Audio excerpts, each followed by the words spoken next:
James Twin for the untouchable True School Sports. Let's go, baby. Bow! Be careful what you wish for because it can become a reality. Yeah.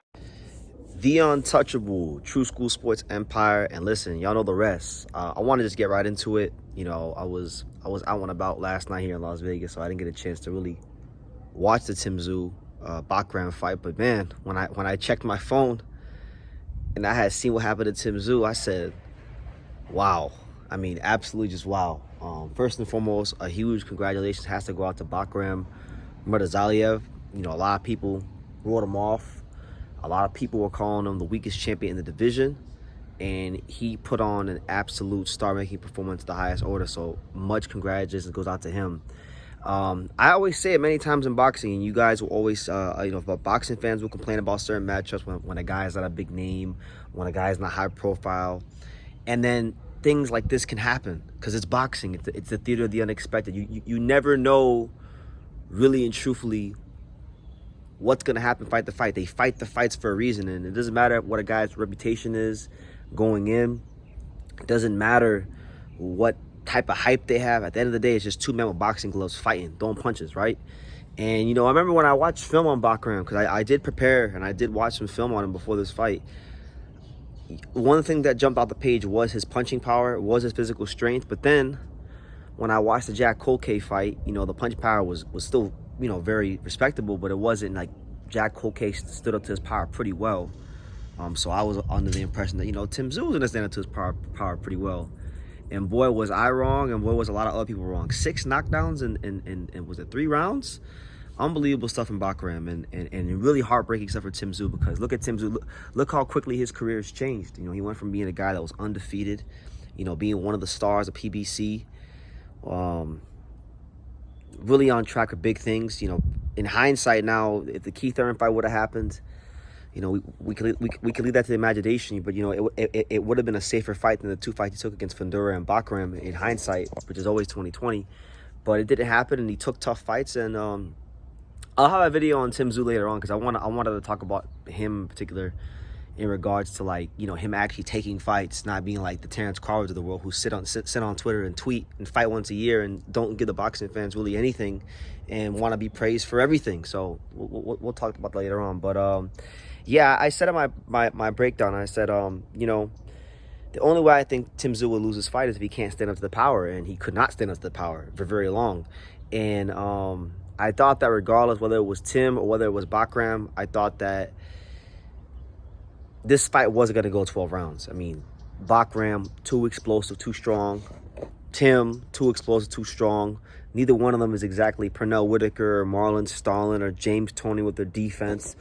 So I just knew it was going to be one of those fights. It was going to be one of those bloodbaths, and it was. So I think Tim has some soul searching to do.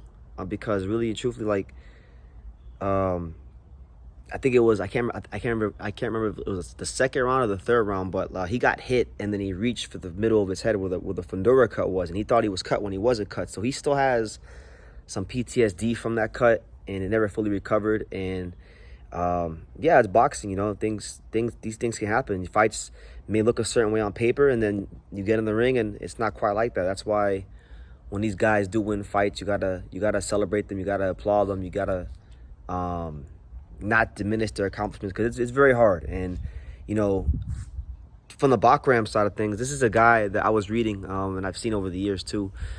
He's made like I think $1 million or $2 million in step-aside money, because if you guys remember correctly, Bakhram was the mandatory challenger to Jermell Charlo. Charlo vacated the belt. And he's been waiting a long time to get it, you know, to get his shot, to get in position. He finally got it when he fought and beat Jack Colque, and when he finally got a big fight. And I always say this in boxing: it's like you can watch all the film you want on a fighter, but sometimes it may just take that one big fight for them to rise to the occasion, to fight at a level they haven't fought at. And for him, I mean, he fought at this level against lesser competition, but those guys weren't Tszyu, so this is a lot more impressive. And I think now you look at Bakhram against the other champions at 54, you know, you have Bakhram potentially against Crawford, you have Bakhram against potentially Fundora, you have Bakhram against potentially Let me see what Crawford. Oh yeah, and Fundora. So Crawford, Fundora, Bakhram. Those are 3 champions. And you know, I love Terrence Crawford. He actually is one of my favorite fighters. He really is. I've been a Terrence Crawford fan for 10 years, since like 2014. But he's been really frustrating me recently with like just how he's been acting towards a lot of people in boxing. And he was doing a whole lot of chatting last night during the Bakhram fight. So I don't want to hear nothing from him. If he can't get a Canelo fight, he needs to be jumping straight in the ring with Bakhram Murtazaliev, because he only fights once a year anyway. So make that one fight a year a big one. You know, fight the guy that beat the brakes off Tszyu in the unification fight. And since you're so good, since you have all the answers, show us you have all the answers. Fight Bakhram. And yeah, because like he had all these things to say about Tszyu, but like Tszyu is the one that in this division has been taking all the risks. Tszyu had a fight signed with Virgil. Tszyu has fought. He wanted to fight Charlo. Charlo didn't want to fight him. Tszyu fought Bakhram, who Charlo vacated to not fight. Tim fought Fundora. Tim fought, you know, Brian Mendoza. Tim is like, you can't criticize the guys, even if they lose, even if they look bad.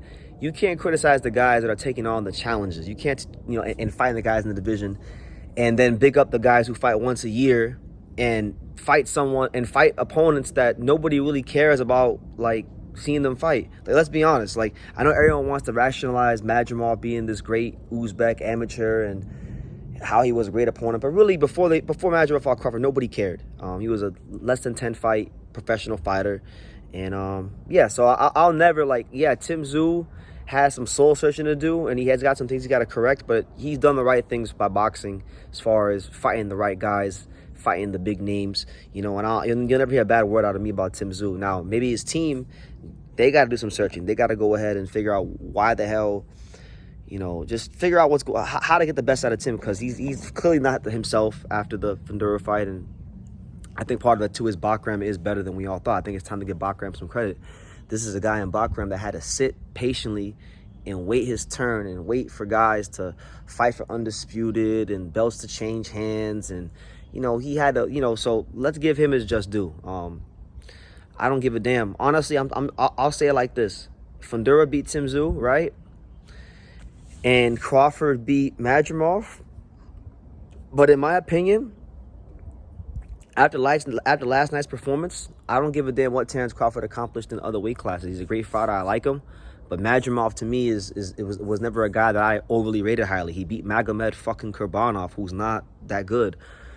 So with that being said, I want to see Terrence Crawford, or I think Bakhram is the best 150. I think last night, for the time being, until maybe Terrence or Fundora or somebody else beat him, for the time being, and this is how quickly things can change in boxing, but for the time being, Bakhram Murtazaliev is the best 154-pounder in the world. Why? Because he fought a guy who has been doing pretty much the heavy lifting, the fighting all the guys at 54, and he made him look like an absolute C-class, D-class fighter. And I don't think anybody else in the division would make Tszyu look quite like that. So it's a statement performance.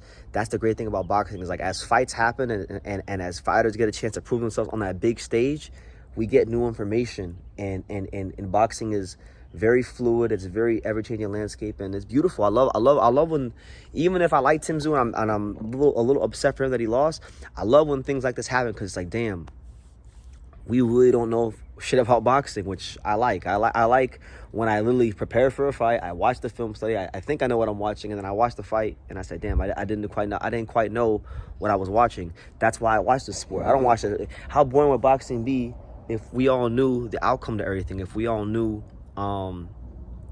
like what was going to happen next, if we knew the result of every fight, none of us would watch this shit. So congratulations to Bakhram Murtazaliev, who worked very hard and waited a long time for a big fight like this, and now in the eyes of most of the boxing world, he's legitimized himself as a champion.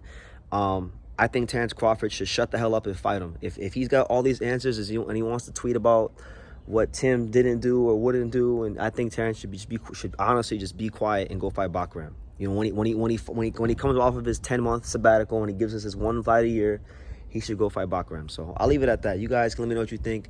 What did you guys think about Tszyu and him not being able to stand up to the power? What do you guys think about the landscape of 154? Who is the best 54-pounder right now? Is it Terrence Crawford? Is it now Bakhram? Is it Fundora?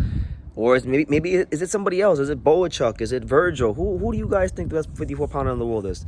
Leave your comments down below. Make sure you guys take the time to subscribe. And like I say in every single one of these videos, you can love me or you can hate me, but I'm just a kid from Daniel. So until next time, thank you for watching another video on the untouchable True School Sports Empire. I'm at the Boxing Hall of Fame out here in Canterfield, in New York. And for more great boxing content just like this video, make sure you click and subscribe right over here.